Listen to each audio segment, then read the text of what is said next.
Hello everyone, if you're new to my channel, consider liking and subscribing. It will make me feel wonderful if you do that. Thanks. By the way, I also have another Naruto and Luffy fanfiction channel.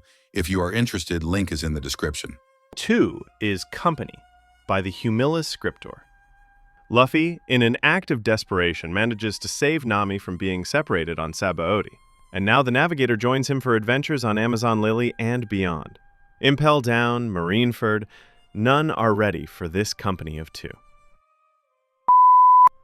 Brian McKenzie Warlord, Zach Travis Warlord, Garrick Russell Warlord, Ben Brownlee Warlord, King Nemo Warlord, Tristan Ward Warlord, KSG PL4YZ Warlord. Adios. Chapter 1. 2 is Company. If you were to take a vacation, where would you like to go? The words of the paw-padded warlord echoed across the clearing the crew had found themselves, but it was the silence that followed the ear-shattering pop that rang in Luffy's ears. The Straw Hat Captain felt Robin grab him to avoid Chopper's large fist from crushing him, but his brain had stopped working. It was short-circuiting in such a fashion that he had briefly wiped the idea of Kuma's display from his mind, as if Zoro had never disappeared. Pants of exhaustion escaped the rubber man's lips as he attempted to recover from the fight against Sentomaru, but a twitch from the archaeologist next to him as she stared at the spot Zoro used to reside brought reality crashing back to him. Like a dose of freezing water splayed across his back. Rage overtook his heart. Zoro, where did he go? Luffy could hardly recognize the sound of his own voice. The sight of his swordsman missing scattered his senses, the reactions of the rest of the crew merely a brief white noise in his ears. Chopper's continued attack on Sentomaru roused him from his stupor, as the captain could only try to grasp what had occurred while he shouted as the axe-wielding servant of Vegapunk. Hey, what did he do to Zoro? Gasps burst from his lips once again as he feebly attempted to catch his breath. Where did he go? Sentomaru blathered, as usual, recounting his knowledge of Kuma's ability, all of which Luffy could only listen to in horror. As action blasted and tore in the background behind him, Luffy grasped the waxy grass, feeling a sense of relief that horrified him. Alive. Zoro's alive. Zoro's gone. Zoro. No, Zoro's alive. The whispers came out in a manner that was hardly audible, given Robin's lack of reaction next to him, the black-haired woman watching the events unfold before her. He shifted his gaze to what she was transfixed on, and saw Kuma advancing on the trio of Usopp, Sanji, and Brook. A small voice took root at the back of his head, calling him to action as he desperately tried to protect what he had left. Words left his mouth before he could properly understand them. Run! All three of you! He could hear Usopp's confusion, but the captain couldn't really register it. Everyone, just get away from here. Think about what to do next after you're safe. All that mattered was that his friends were safe. That was the only thing Luffy could focus on. Kizaru, Sentomaru, Kuma. All of them were too much. Luffy, quite frankly, didn't even shirk at the idea that they had been defeated. He hardly cared about that or his pride. All that mattered was that they were safe. The rest of the crew responded in kind, and Luffy felt Robin support him as she helped him to his feet. Glad for her help, he took off with the archaeologist, only to hear the sounds of his musician disappearing with a half-told skull joke floating in the vacuum where his skeleton body once sat. Brook. Luffy's heart shuddered, his breath coming out in higher octaves at a faster pace. His panic constituted his gaze as he could only stare at what he could only assume was his worst nightmare. He wanted to pitch himself, stretch his skin so far that it would bleed in response and force him awake, but he knew. This was reality. The sight of Sanji barreling towards an opponent would normally set Luffy at ease. But now all it could do was drain him of hope as he stared in horror. He wanted to scream, in the hopes that his voice could grab the cook and send him to safety. And it took him a while to realize that scream, he actually did. Run, Sanji. Just run. Luffy could have screamed at his disappearance, only to realize Sanji had only been sent crashing into the building ahead.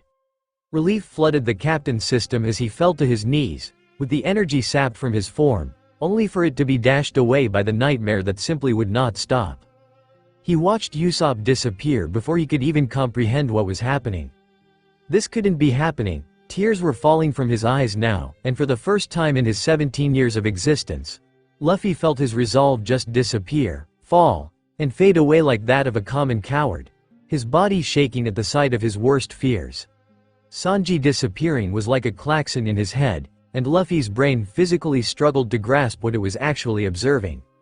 What the hell, what do I do? His voice was broken, perhaps he was broken as well. But rage was an old friend to any human, and soon it overtook Luffy's mind like a storm overtakes the oceans of the Grand Line. Gritting his teeth, Luffy felt power flood his veins as his legs turned into pumps. Steam burst from him in such quantity that one might think it was an entirely different technique. You bastard! Second gear! Kuma disappeared from view only to reappear in front of Nami and Frankie. Despite Nami's attempts to stop the cyborg, the shipwright tried to clear the path for their escape. The sound of Robin's protests fell on deaf ears, as Luffy had already burst with Shave directly towards Kuma, moving faster than her voice could hope to catch him. He crashed to a stop the second Frankie disappeared, just as he was going to attempt to make Kuma disappear with his jet pistol. Frankie too. The sight of Kuma in front of Nami, though still following through with his movement that removed Frankie, made Luffy's brain lock into place like a cog that was finally added to a large mechanical steelwork. Nami shook in fear, and Luffy shook in a calculated rage as he took hold of the large tree root nearby. Wrapping his arms around it, Luffy could only leap into the air for a millisecond before his technique took hold. Now Gum, Luffy didn't believe in God, he never had and, quite frankly, he never would. But for a brief moment, he prayed. He prayed with every fiber left in his decaying being. Jet rocket. Catapulting forward at speeds that would put a meteor to shame, Luffy tore across the ground, desperately attempting to jump the gap between him and his navigator. Upon approach, hurtling through the air, Luffy twisted his body to face Kuma and the paw that descended upon Nami. Face cast with a shadow of rage, he finally found himself between them, and cast his right hand backwards to take hold of his orange-haired nakama, while the fist in his offhand clenched with a shaking fury. His fist crashed into Kuma's descending paw, and for a moment, Luffy agonized over the thought that he had failed, that he and Nami would be cast away into darkness. But instead, he felt the reflective force strike his body as his fist finished squelching into Kuma's soft palm, casting both him and Nami backwards with the same amount of force he had struck the bearman with. Luffy couldn't help but smile, a shattered and tiny one, but a small victory in what had been a scenario of horror. Pulling Nami in front of him, tucking her into his chest in order to shield her from the impact, the captain felt himself slam into the tree with almighty force. He could feel his breathing descend to a normal pace as well, as if Kuma had reflected his second gear right out of him. Falling to the ground, Luffy could feel Nami lying across him, briefly limp but from the way she was breathing, completely alive. The sight of one of his nakama saved brought Luffy a brief moment of euphoria, before he noticed the warlord approaching Chopper. And with his face no longer gracing a smile, he carefully moved to place Nami on the ground, as if she were made of porcelain. Taking a step forward, he felt something hold him back, preventing him from reaching Chopper. Briefly enraged, he turned to see the cause. Nami. She was gripping his leg tight, tears cascading from her face in a way that caused his anger to fall away, as he crouched beside her almost immediately. Please, she managed to huff out through her sobs, voice broken and so unlike the one that bossed him around on a daily basis, please, don't leave me. A frown crossed his face now, fist anger towards the bear warlord. If you ever take Nami's smile away, I will kill you. Something in Luffy stirred, as it had multiple times, and he reached for his head, taking off his precious hat before placing it gently on Nami's crown. Nami, I will be right back. His voice came out in a whisper, but for the first time since this nightmare had begun as he stared at the form of his navigator, Luffy said what he meant with true resolve. Gone was his doubt and agony, if only for a second, as he made a promise he intended to keep. Call it foolishness, perhaps, considering the failures that had just occurred. But it was a promise he was making regardless. And with that, Nami released Luffy's leg, and he took off with frightening speed. But too late, far too late. Chopper roared, his scream shaking the ground around him as he barreled towards Kuma, as if even in his monstrous state, he could recognize what Kuma had done. What Kuma had taken from him. But it was a monster's effort nonetheless, as his palm easily missed the large warlord, who made him disappear with a simple pop. The captain blitzed forward, arms shooting backward as he prepared to strike the giant bear man. Gum Gum Bazooka. For naught. Kuma intended on leaving Luffy for last, to make him see, not that the boy himself could gauge that. Reflected as if he were nothing. Luffy flew backward, spinning in the air before crashing into the tree he had struck earlier. The entire structure almost ripped itself from the ground, the giant roots that defined the archipelago starting to upturn in the water. Dazed for a moment, Luffy crashed into the ground next to Nami. With a hand on his forehead, he attempted to regain his bearings. He had to. After all, he still needed to save Luffy. Nami. The scream of anguish came from their left, Robin calling out with an outstretched hand, as if she was attempting to cast her powers right in front of them. Robin. The call they both returned didn't even have time to reach her. With the final pop, Robin was gone. Reality set in for Luffy. He had failed his crew. Each and every one of them. The disorientation from Kuma's last strike, and this entire nightmare, was causing his sanity to slip away, until he heard the final shift of his navigator beside him. No, not all of them. Nami. There was still Nami. She wouldn't leave him. Nor had he completely failed her. Her tears continued to fall as Kuma rounded on them. Looking at his last two targets so impassively one might think he didn't even know they were there. And Luffy did not falter, not this time. Nami still needed him. Someone still needed him.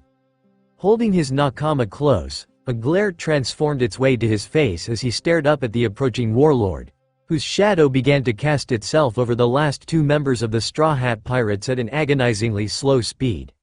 Shielding the girl. The captain seemed to see Kuma respond to this, angling his paw in such a way that he could strike her and not the rubber boy. A burst of Conqueror's haki, unknowingly emerging from the captain, quickly put Bartholomew Kuma in his place. Luffy's words were not a plea, but a command. "You've taken all of them from me," Luffy hissed, staring up without fear at Kuma, "but you are not taking her. I am not leaving her." Kuma stared back, and the world faded away, silence encroaching upon all three of them. Perhaps the planet itself ceased to turn, waiting for the moment of criticality to pass. Nothing held any importance, not even the missing straw hats. It was he, Kuma, and Nami. That was all that held any significance, as Kuma's judgment held reality with bated breath. "Very well," Kuma murmured quietly and quickly, lowering his paw and gently grazing Luffy's side, causing him and Nami to disappear with a final, fatal pop though. This did not prevent Luffy from hearing Kuma's final words. "Farewell. We will not meet again." Luffy could not even comprehend the significance of his words. How could he? Hell, how could he even care? In the future, when others would learn the truth, they would mourn. But for now, all Luffy could do was fly. The paw-shaped bubble carried him away, and Luffy looked down at Nami, who held him tightly around the waist. As the sky faded to black, night taking over, Luffy watched his navigator fall asleep. With her grip slipping, Luffy failed to tighten his own and, for a brief moment, panicked, only to see the two float together in the sky in perfect synchronicity. And now the captain's tears did fall, for Nami could not see them. Strangely enough, despite his responsibilities, Luffy had no problem with Nami seeing his tears at such a time. It was Nami after all. But still, perhaps it was for the best she could not. Not this time.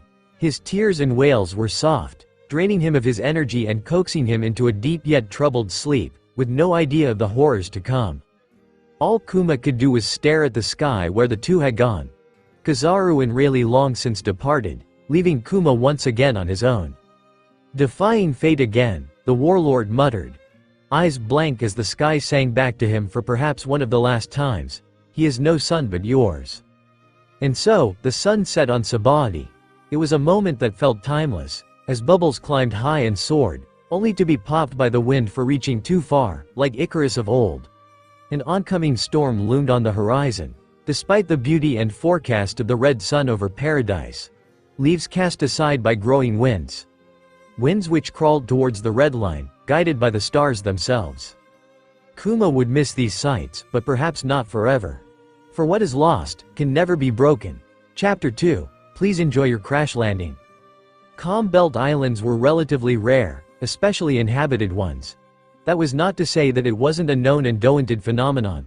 But finding civilization within the still waters was always a surprise to anyone who could lay their eyes upon it. Amazon Lily was certainly that. A phenomenon. After all, one had to think about the logistics of calling the landmass their home. Residents who aren't members of the Kuja pirates are unable to leave. The sea kings that lurked and watched beneath the waves prevent any hopes of exploration beyond the horizon. As far as most of the women who lived here were concerned, they were born and would die on the island. Of course, the same went for those on other islands, though that could be considered a choice rather than a fact of life. As such, one could hypothesize the community was everything to the residents of this island. The people you talk to are the people you would talk to for the rest of your life. So maintaining social bonds would be the most essential part of living on an island such as this. The calm belt was a strange place indeed. Those who lived here would never feel the breeze, never experience the wind kissing their face like a familiar lover they had only just reunited with. This made it all the stranger that the navigator of the Straw Hat Pirates felt such a breeze on her face as she deliriously awoke from her slumber. The sun's gaze forced her into consciousness as she yawned with a small groan at the base of her throat. Her body hurt, a great deal, in fact, but her scattered thoughts prevented her from recalling why that was. Even odder was the fact that she felt restrained, though comfortably so. Opening her eyes and adjusting for the light, Nami stared deadpan at the dozing face of her captain, their noses so close they were practically touching. Upon further inspection, Nami could see that Luffy had wrapped his arms around her like a snake.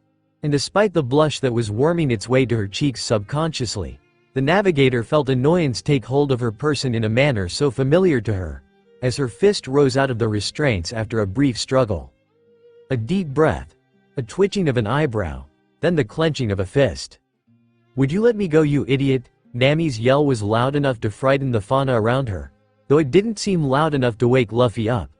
Thankfully, the fist that followed did the trick, crashing into his head with a resounding thunk that echoed for miles. With a yell of pain, Luffy released her and scrambled back, confused and holding the bump on his crown. "Damn it, Nami, why'd you hit me?" The response was just as loud as Nami's initial yell.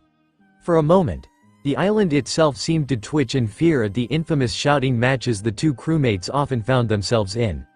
But Luffy's whining died down as his gray eyes stared at Nami's brown ones, emotion and memory crackling between them. Gone was the waxy grass of Sabodi. Gone were the bubbles which popped and burst in a form of background ambience. The two Straw Hat Pirates shuffled closer as they recalled the events of the day that had passed. The reality of their situation set in as Nami took a brief moment to gaze at their surroundings and the paw-shaped crater they were in. The others, Nami's voice came out weaker than she would have liked, but she didn't particularly mind. It was Luffy after all. Speaking of, the boy remained silent, nodding at his navigator's voice but not providing a reply to her spoken thoughts. The silence was broken shortly thereafter by Luffy's chuckle, a soft sound that would normally bring Nami happiness, but instead left her in a state of confusion. The chuckle transformed into a full-blown cackle, and Nami tilted her head to the side, bewildered. "Luffy?" Before her annoyance could take flight at the sight of him laughing, Nami watched as Luffy reached into his pocket and pulled out Rayleigh's Vivre card. Rayleigh's Vivre card. Silence distilled over the two for a moment, before a bubbling laughter emerged in Nami's throat, accompanied by a wide smile. Luffy quickly responded with a laugh of his own, and the two leaned against each other, smiling and basking in relief for a moment. Kuma had failed. They could reunite with the crew. Nami's sadness lessened, and Luffy couldn't help but feel a vast sense of relief at the fruit of his labor. As long as Nami was happy, well, then he was happy too. Pulling themselves out of the crater, Luffy dusted himself off before his wide, iconic smile crossed his face. He gripped Nami's hand and dragged her forward. "What are you doing?" Finding the crew, Luffy beamed back with his trademark grin, causing Nami to sweat drop as she just stared at him, the boy following the Vivre card's pull. The navigator, ever the one to correct course, moved to speak some sense into Luffy. "This is a different island, Luffy. It's not going to be that easy. Even more so if it's uninhabited." A fearful look crossed her face as she stared at her captain, her voice growing quieter. "What if we're stranded here?" Luffy turned to look at her like she was an idiot, and Nami's rage bristled forth like the wind. "You think too much, Nami." A fist crashed into Luffy's face practically instantly, sending him sprawling to the ground like a rag doll. Nami stared at the sky in anger and exasperation for a moment, before shifting her gaze back to her captain. "I think more than enough for the two of you," and Nami paused. She stopped, her brain reeling at the discovery made from the evidence she had subconsciously gathered. Her skin tingled in response to the atmosphere, trained as it was to notice the lack of air currents or pressure changes. And the sky. Its lack of clouds was like a death knell in her ears, ringing across the entire island as Nami's hope crashed to the ground. Luffy stared at the now frozen and seemingly horrified Nami, his face twisting into a frown. "Nami?" The response came quickly despite the out-of-body feeling that Nami was experiencing. "The calm belt." Luffy tilted his head to the side as she spoke. "We're in the calm belt." The captain paused, scratching under his chin as he tried to recall his own memories, before they slammed into him like an attack from the axe guy. "The Mary. The Sea Kings. The Nose Hair. What? We're all the way back in the calm belt." Nami fell to her knees, gripping the side of her head in anguish as the navigational situation dawned on her. Luffy stilled after his shout and Nami's reaction, as the woman muttered to herself in confusion, as if caught in another daze. "What are we going to do? What are we going to do? What are we going to do? Hey Nami, do you think we could ride a Sea King out of here?" Luffy's voice emerged as a chirp, and instantly Nami responded, crashing a fist on his head with shark teeth and a red face. "Are you stupid? How would that even whoa?" Nami paused upon seeing Luffy's tight but happy smile from the ground. Her panic had given way to anger, allowing her to finally settle into a calm. Like a shock to her system, Luffy had reset her. "This guy," Nami hid a grin behind her palm as she sighed, both feeling and feigning bemusement. She held out a hand to help Luffy up, who gladly accepted with a laugh, though still sore from the bump on his head. Nami revealed her grin as the two stood together for a moment. Luffy always grounded her, in a way that let her fly and accomplish anything. And as long as they were together, they would be fine. That was simply how they operated. "Let's get you something to eat, knucklehead," Nami said fondly, sensing Luffy's growling stomach before it revealed itself. The Straw Hat Boy perked up with a massive smile, agreeing with Nami's statement fully as the two turned to see the snarling and hungry boar that they had somehow failed to notice. The poor animal chose the wrong rubberman to hunt. It never stood a chance. Nami and Luffy sat against a nearby tree, finishing their food. Though Luffy ate much more, Luffy eat after days of not doing so had somewhat spoiled her appetite, though she still managed to eat a good amount of the boar they killed. Regardless, she didn't want to just eat meat. She cast a side eye towards the bloated captain next to her, and she rolled her eyes so hard she almost saw the back of her skull. But, as she wiped her hands on the grass next to her, Nami couldn't help but think back to the incident that had just occurred on Sabodi.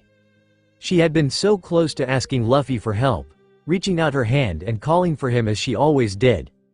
But all Nami could think about was the scenario where she asked him for help and got blasted away by Kuma. The horror that had permeated across Luffy's face throughout that fight was one that would stay with her for a long time.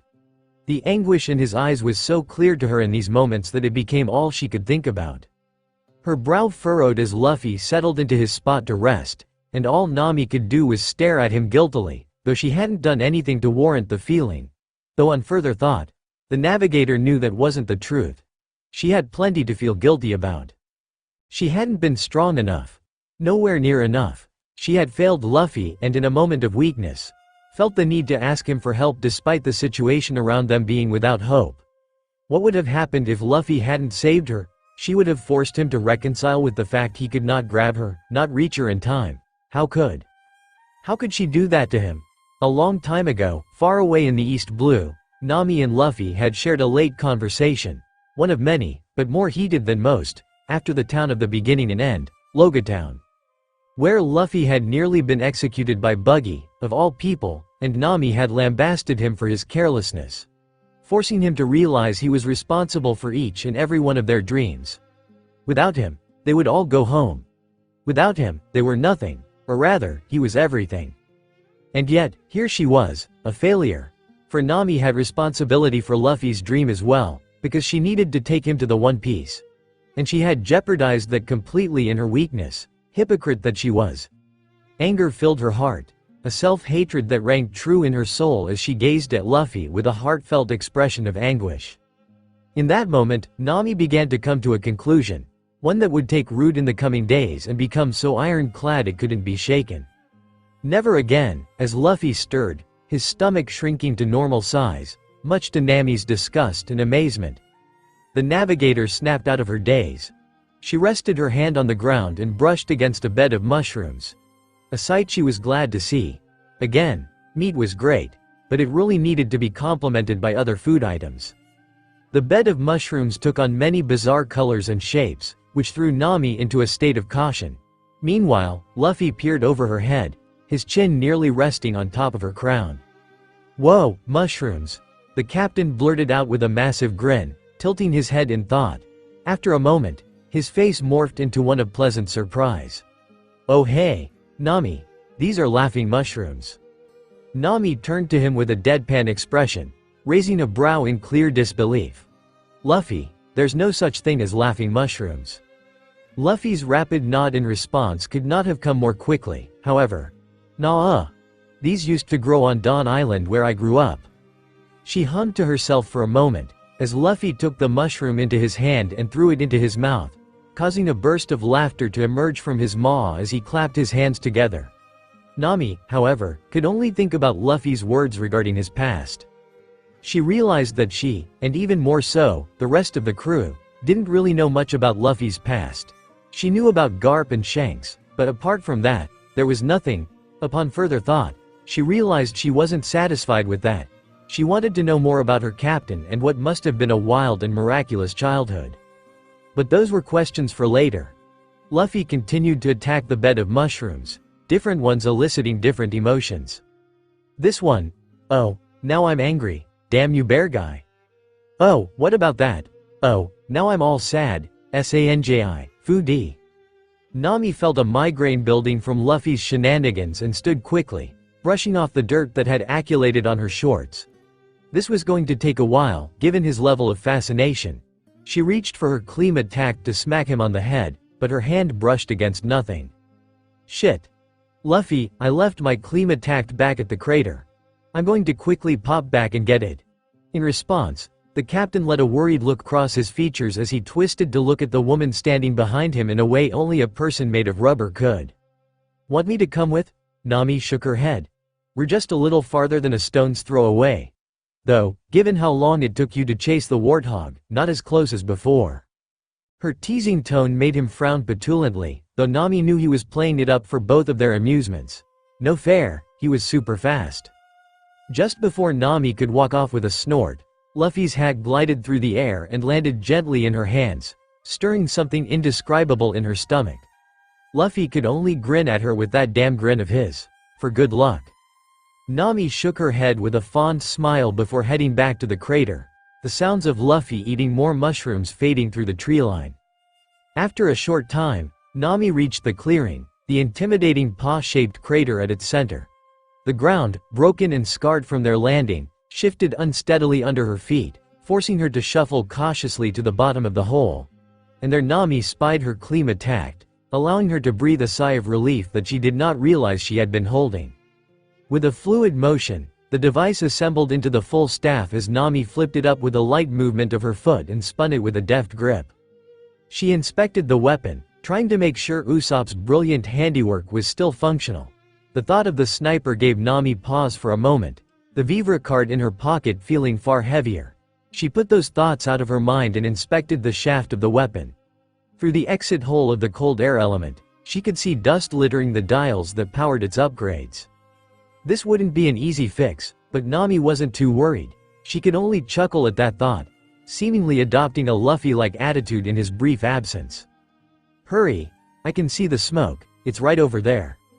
Nami instantly froze at the foreign voice. This island in the calm belt was inhabited? But what could have made that smoke? Was it the Marines nearby? The saga of what could possibly be the cause? That was a different voice this time. Great, two of them. That wasn't ideal.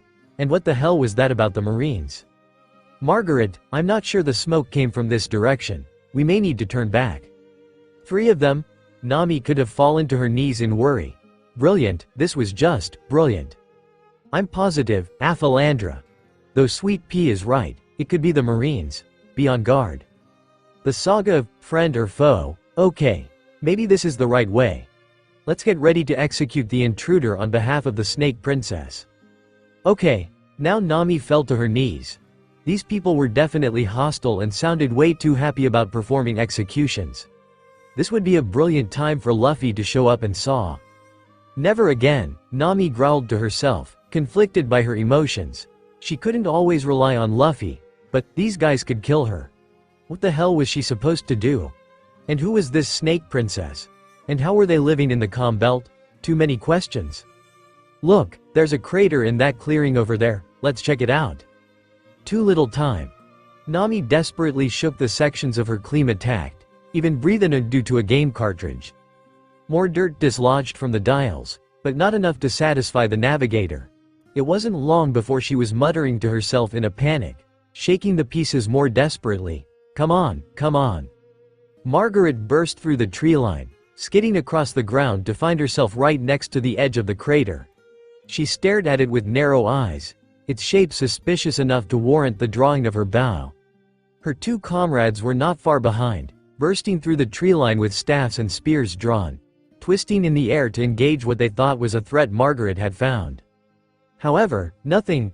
The warrior looked into the crater for further inspection and felt some frustration, though combined with relief, at the lack of anything within. A breeze passed by her, raising the hairs on her left forearm, causing her to grip it as if she had just been stung. An unfamiliar feeling without a doubt. What was that? A moment's pause. Come on, Margaret said to the other 2, seeing the smoke rise above the tree line now they had entered the clearing, nodding her head towards it so they could also spy it. They could not allow anyone to enter Amazon Lily illegally. It would be a complete and colossal failure of their job if they did. And with that, the 3 trekked back into the jungle to reach the source of the smoke. Under the cover of her mirage, all Nami could do was stare wide-eyed. Those ladies had been fast and, even worse, looked to be highly skilled with their weapons, considering the way they had utterly burst through the tree line. If she hadn't managed to cast a quick mirage tempo, which hadn't been as subtle as she would have liked, they would have instantly killed her. Or at least, she believed so. And those snake weapons? They were probably alive and would swallow her whole. Nami blanched at the thought, knees shaking from the experience. Perhaps the meat had been undercooked. God damn it, Luffy. The murmur escaped her lips instinctively, and an almost comedic silence followed as Nami realized who was still eating mushrooms like an idiot by the source of the smoke. Shit. These were the last words Nami could speak before she quickly vaulted out of the crater with an easy, deft movement. Klima tact spinning in hand for a moment, Nami opted to leave it assembled as she chased after the 3 women. She wasn't going to allow them to hurt Luffy. Not a chance. Nami could tell she was gaining on them, though not easily. Khalifa had been much faster, and she had kicked her ass easily enough. Actually, it hadn't been particularly easy, in honest recollection. Nami dodged through roots and branches, so determined to reach her captain that she didn't realize she had missed a turn earlier. Crap. Nami rounded on the ground after skidding across it, and perhaps in Zoro's absence she had inherited his sense of direction. Fantastic. The thought of another Nakama, like Usopp, briefly tugged at her heart, but Nami steeled her resolve and pursued the women in the correct direction. Finally approaching the correct location, Nami vaulted over one final tree root, only to catch it with her foot, causing her to spin in the air and crash to the ground. A yell escaped her lips. Motherfucker. Margaret, what was that? The voice bellowed from Nami's right as the blonde turned to look in response, facing the direction of the shout. Not sure. Sounded like a wild animal to me. The woman responded, while Nami pressed herself against the tree to hide, though the orange-haired navigator had to restrain herself from shouting back, deciding to rage internally instead. Wild animal? Wanna say that to my face? Nami peeked around the tree once things had quietened, and the sight made her raise a brow in confusion. The 3 women seemed to be standing around a mushroom patch, with hair and skin. Nami's face fell deadpan, her voice escaping in a whisper. You have got to be kidding me. The women talked about the sight, guessing that the person could be someone from the village. But all Nami could do was panic internally, as she clearly saw what was in front of her: Luffy, passed out, with mushrooms growing all over his body, and being mistaken for a woman. Quite frankly, whoever she is, she needs our help. That's the mushrooms growing on your body. Mushrooms after all. Nami could only let a groan escape her lips in response, continuing to stare at the scene with a deadpan expression. This was ridiculous, so completely stupid. Then again, Nami cast her mind to some of the things she had seen in the last 8 months since departing the East Blue. Yeah, never mind. So, this is the saga of there is no time to lose. Seems so. Aphilandra, do you mind carrying her back to the village? Sure. Nami watched as the tallest of the women, clearly this Aphilandra, moved to pick up Luffy and fling him over her shoulder like a light sack of potatoes. The Amazons, satisfied with the results, moved towards the village, and Nami could do nothing but creep after them with her remarkable stealth. And all she could do was focus her gaze on Luffy, resolve stealing even further. Never again. Chapter 3. No Man is an Island. Getting into places was remarkably easy. You would be surprised by just how many guards didn't pay attention to the smaller details. The mundanity of doing the same thing every day allowed subconscious slips to occur. Besides, the bigger a place was, the more entrances it had, making it harder to guard in principle. Furthermore, people often completely underestimated the lengths that the truly desperate would go to achieve their goals. There was also something to be said about the dangers of becoming too comfortable. The Calm Belt and Sea Kings offered such a formidable defense that it was easy to become complacent on Amazon Lily. There hadn't been an incident in years. Why would there be one today? All of these factors allowed Nami to breach the massive city nestled within rock walls and a mountainside. The mountain was truly a sight to behold, with countless serpents etched into its structure like monuments. The carvings served both as reverence and as a form of intimidation. And Nami was certainly intimidated, that much was clear. With the word Kuja imprinted on the mountain's face in a blood red, the navigator felt increasingly out of her depth. Not only had she lost those blasted women, but she was now stranded in an unfamiliar city, with a bunch of strange women who looked quite strong to boot. Nami looked down at her getup and felt her eyebrow twitch in both worry and annoyance. It wasn't as if she stood out, no sir. Her yellow shirt was tattered beyond belief, and her shorts were clearly not the island's fashion, considering everyone else paraded around in their pants. Not that Nami minded, of course. She was practically the least shy person she knew, with the exception of maybe Luffy himself. But fitting in was more important than retaining her amazing and, in her opinion, SXY fashion sense. Regardless, it looked completely alien compared to the rest of the inhabitants, and she needed to ditch the clothes quickly. Hopping over a garden fence, Nami spied a washing line with a mischievous look. Jackpot. Nami quickly grabbed the clothes and dove into a nearby bush, swapping out her own outfit for the new one. It wasn't long before she tumbled back out of the bush, taking a moment to inspect her clothes with interest. The brown fur top and small loincloth around her waist left little to the imagination. Nami was quite fond of the colors and their simple elegance, and she would have taken a moment to admire her own rear if the damn thing didn't itch so much. Nami took a moment to see that the feeling, already worried about the inevitable chafing and rashes that might come from this getup. Adjusting her skirt one final time, the orange-haired girl pushed the feeling aside. She needed to find Luffy after all, and God knows what they could possibly be doing to him. The city itself had a simple layout, and Nami quickly grasped its overall shape and design. However, she had no frame of reference for where Luffy might be. Those women could have taken him anywhere, after all, so where the hell was she supposed to begin? Eventually, Nami shook her head and started to wander aimlessly, hoping that destiny would present her with her captain. Thank the gods that destiny kept a close watch on Monkey D. Luffy, even if he would tell it to get lost. Nami crashed into what felt like a person, both yelping as they fell to the ground, clutching their bumped heads. Nami heard the sound of crashing objects as well, realizing she'd knocked something out of the other person's hands. Gree. The navigator looked up at Margaret and almost squealed with glee, suppressing her relief at seeing someone who could lead her straight to Luffy. Quickly feigning an apologetic state of emotion, which wasn't entirely for show, They had crashed into one another quite hard after all. Nami rubbed her head for emphasis. Sorry about that. No problem. It was my fault, given I wasn't paying attention, Margaret responded, smiling as she watched Nami pick up the medicine bottles that had tumbled out of her basket. Once Nami finished putting all the bottles back into the basket, she held out a hand to the blonde city defender. Margaret accepted it with a smile, allowing Nami to pull her up. Nami could have laughed, she really was too good at sneaking. Infiltration complete. Thanks, Margaret said, easily picking her basket back up. My name's Margaret. I don't think we've met before. Oh, my name's Nami. I'm actually from the east side of town and haven't really ventured out further than that. I only recently moved here. Had to get away from it all. Ya know? Nami's lie came out so easily and perfectly that Usopp would have been jealous. Then again, Nami had lied to everyone, including herself, for 8 years, so it had become an easy habit. The cat-like grin that sported her friendly face only made her seem more trustworthy, and it was a grin practiced to perfection. The East District? Margaret pressed briefly, to which Nami gave a simple nod. I had a friend from East District. She said you are all really nice company. Nami couldn't stop the nervous chuckle that bubbled from her lips as she tried to keep her lies and story as simple as possible. While we do like having fun, I needed some more peace and quiet, I think. The loud sea kings were too much. Damn it, why did she have to embellish?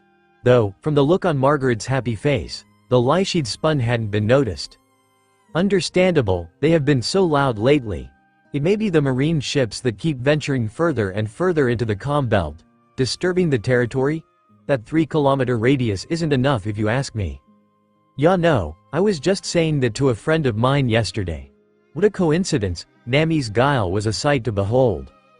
Every day there's something else. Earlier, while I was helping this young woman, I heard some kind of roar or yell. It very well could have been the mating call of a sea king. Nami had to suppress her anger, resisting the urge to smack Margaret across the back of the head, as if she should shove her klima tacked up where the sun doesn't shine.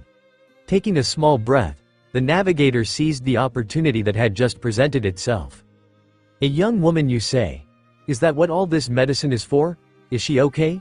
Nami asked innocently, her expression giving nothing away as Margaret nodded. My friends and I found her in the jungle. She had eaten the grow on your body mushroom. Margaret was becoming more comfortable with the exchange, and Nami almost applauded the gasp she gave in response. Wow! The grow on your body mushroom? Don't they usually grow in clusters with laughing mushrooms? Nami's inquiry was innocent enough. What did you do about it? Did she die? Margaret shook her head, and her response gave Nami an indescribable feeling of relief that crawled up her spine. Belladonna is taking a look at her. As you know, she practically knows the cure to everything on this island. Luffy was safe, for the time being. But from what Nami could tell, this was a women-only island. What exactly would happen when they found out Luffy was a man? She doubted it would be pleasant, and Nami watched Margaret chat away, forcing herself to conceal her worried expression. She had to shoot her shot, and she had to do it now. Do you mind if I accompany you? I really don't know anyone here. The small smile that graced her lips, carefully crafted to appear socially worried and awkward, was perfect in breaking Margaret's final defenses. The seconds that Nami waited for a response felt like days. If Margaret questioned her desire to accompany her, that might lead to other questions being asked. If not, she could find Luffy with ease. This was make or break. Sure, Margaret chirped, and Nami could have cried in relief if not for the act she was determined to maintain. I need to deliver this medicine to the doctor's office. Do you mind carrying the other basket? It would save me making 2 trips.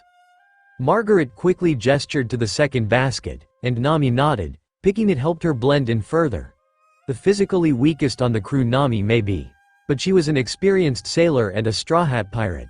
She was by no means normal or average. Just hang on a little longer, Luffy, I'm coming.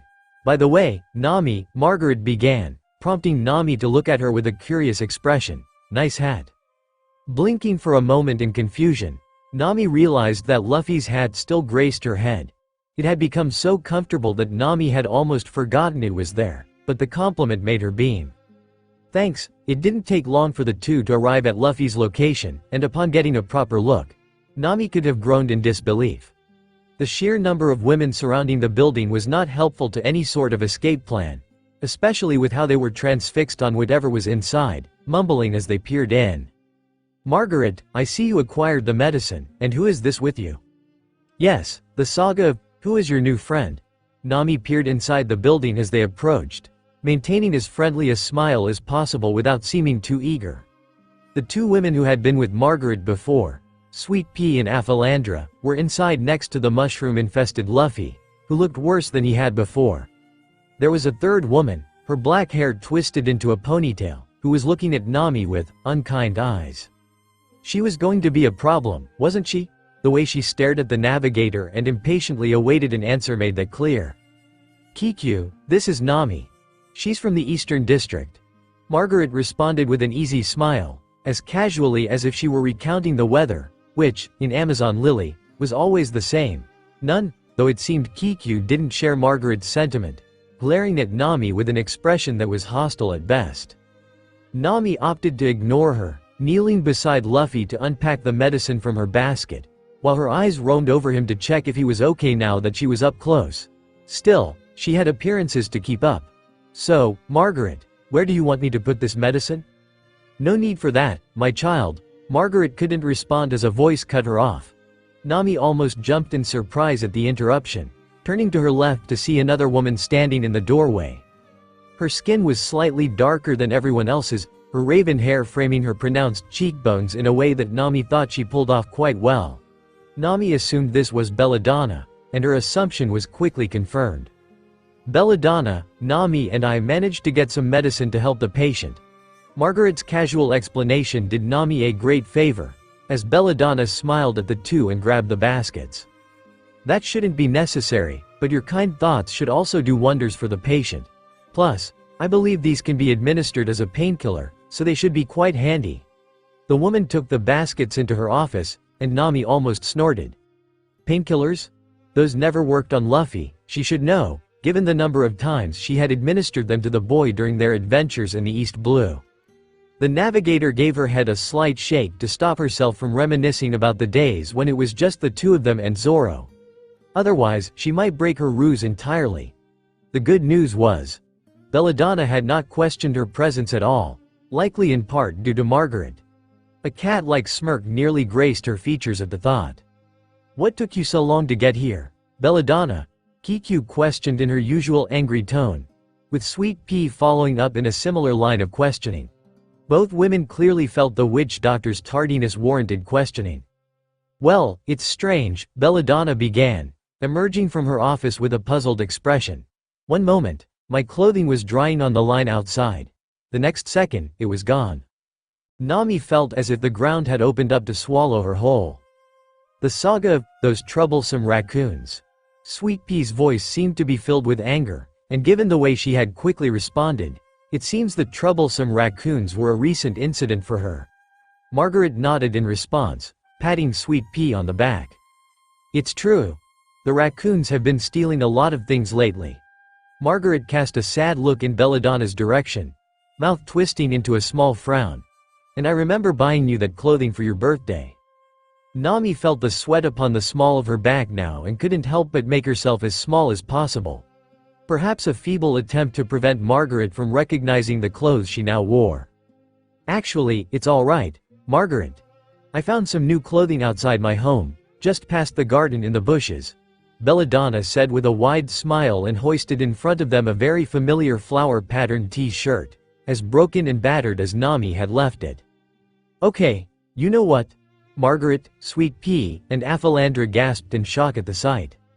"Fuck my life. Such an unfamiliar design," Margaret noted as she examined it with interest, her hand cupped under her chin. "If you ask me, it sort of reminds me of the style the Snake Princess usually wears."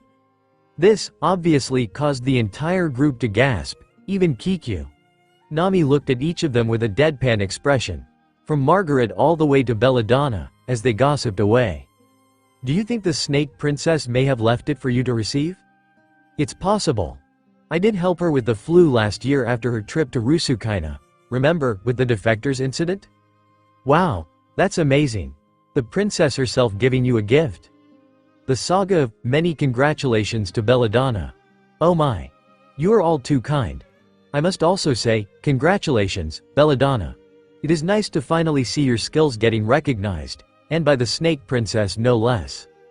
Though, I do wonder why it is so damaged. The saga of those damn raccoons. Up to no good again. Nami cleared her throat, rage building in her center. Excuse me, guys, but I thought we were here to help the person dying from the mushroom attack?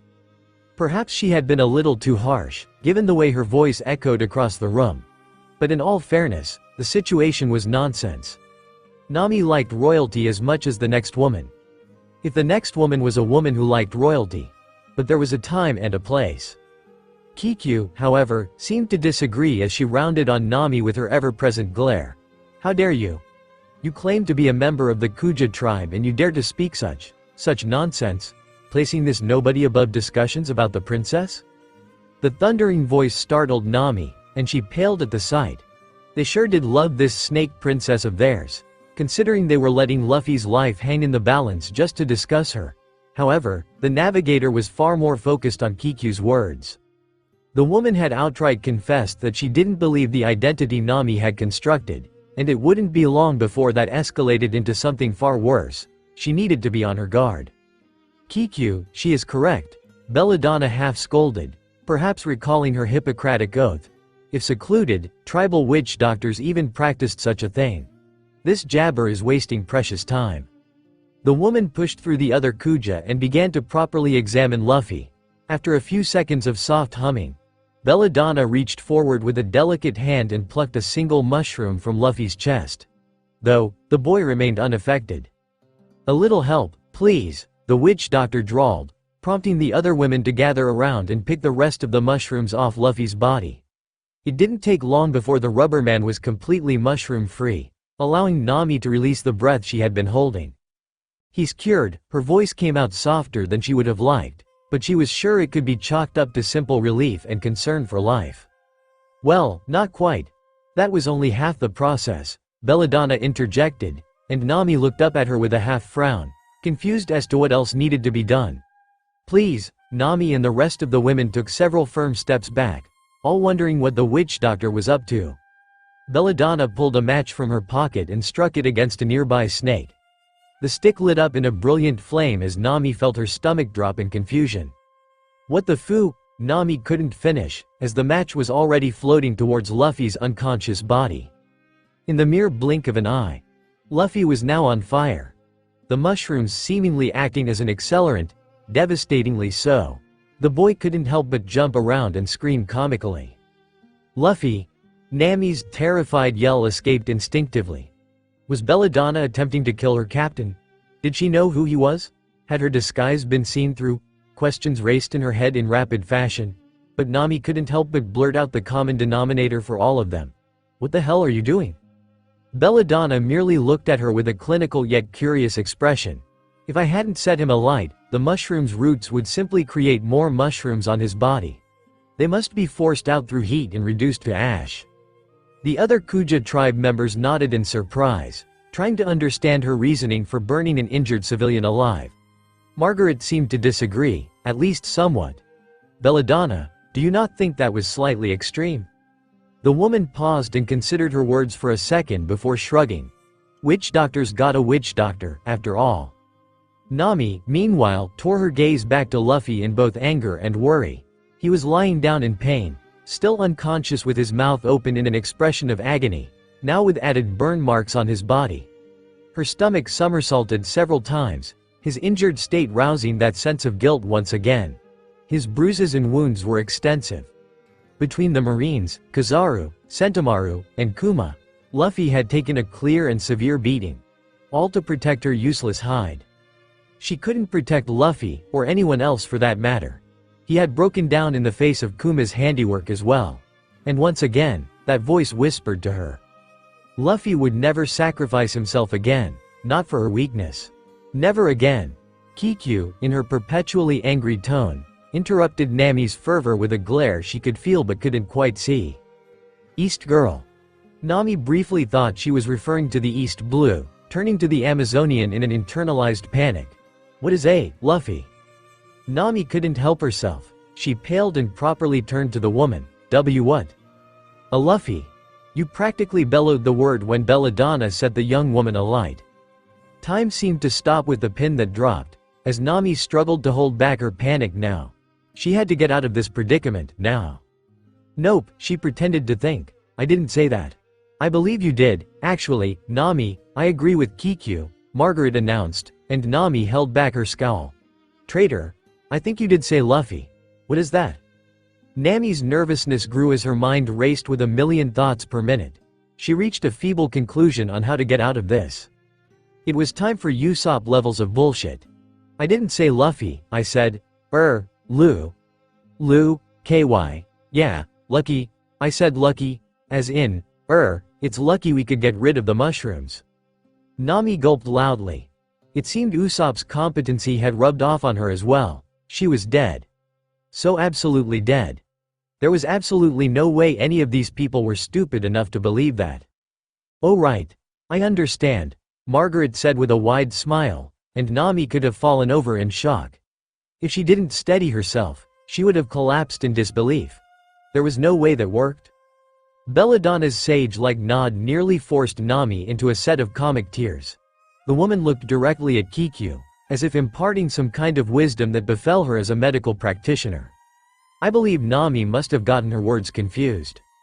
Kikyu merely scoffed, rolling her eyes as she walked out of the hut, making sure to slam her shoulder into Nami's on the way, whispering as she did, I'll be keeping an eye on you. Nami almost shivered. Great job, Nami. In town for 30 minutes, and I already have a new enemy. Who am I, Sanji? Belladonna, however, seemed to notice her inner turmoil. Ignore Kikyu, Nami. She's always been that way, ever since she was a child. It makes her a good guard, but sometimes not, the best at social situations. Nami nodded and turned back to Luffy, wanting to cement her cover further. It looks like she's been in a battle. I agree, Belladonna said, turning to the remaining occupants in the room with a thoughtful expression. I suggest you bring her to the springs for a healing bath. The other Kuja nodded, and before Nami could even protest, Luffy was carried outside and dragged to the hot springs. Nami, however, opted to wait, deciding it was best to cement herself with someone who trusted her and distance herself from Luffy for a moment. She had found the hot springs in her wandering earlier, after all. Nami began picking up mushrooms with deft fingers before placing them in a basket and handing them to Belladonna. The witch doctor smiled in thanks. Thank you, Nami. And once again, please don't mind Kikyu. You'll find that you have plenty of friends now that you've moved to this side of the city. The navigator let a genuine smile cross her face at Belladonna's kind and easygoing expression. If you wish to meet up with me later for a cup of tea, please, feel free. Okay, now Nami allowed herself a proper smile. I'd love that. Nami grinned in her cat-like manner before turning her head towards the hot springs, her priority clear. I should catch up with the others. Belladonna nodded, giving Nami a wave as the orange-haired woman ran off to chase after Luffy. Her steps were quick, desperate to make sure Luffy didn't wake up and immediately get himself into trouble, as he normally did. Given her pace, it didn't take her long to reach the hot springs. The crowd Luffy had drawn was not ideal, Nami noted. Furthermore, it wasn't exactly the easiest to get through given the packing of people. Nami felt her panic turn into anger, pushing women aside until she reached the front of the crowd. Upon her arrival, Margaret gave a happy wave before motioning towards the pool, signaling for Nami to join and help them. Nami wished she had her swimsuit right now. Oh well. With that, the navigator jumped into the hot spring and waded through the water to reach Margaret.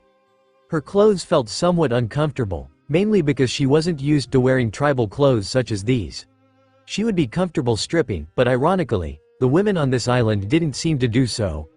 Well, Margaret was without her top, but aside from her, this seemed to be the case. It wasn't like Nami was keen to strip, though, in truth, she liked to show off to other women whenever she could. But she'd take that vindictive secret to the grave, so she took the fact in stride. Margaret handed her a soap-filled sponge as the navigator reached her. Here you go, Nami. Nami paused, staring at the sponge in her hand, then looked directly at Luffy, and then at Margaret. Did she want her to help wash Luffy? Nami felt the eyes of the crowd on her, Or at least she thought so. Nami conceded with a sigh. It wasn't as if she hadn't seen Luffy naked before, at least, in some capacity. Luffy, being the way he was, would run around the deck naked if they didn't stop him. He was too much of a free spirit. But she had never quite been this close to a naked Luffy before. Okay, heal Luffy, then make a break for it. That was the plan. The things I do for you, Luffy. She began to clean the rubber man, and soon, everything began to drown out.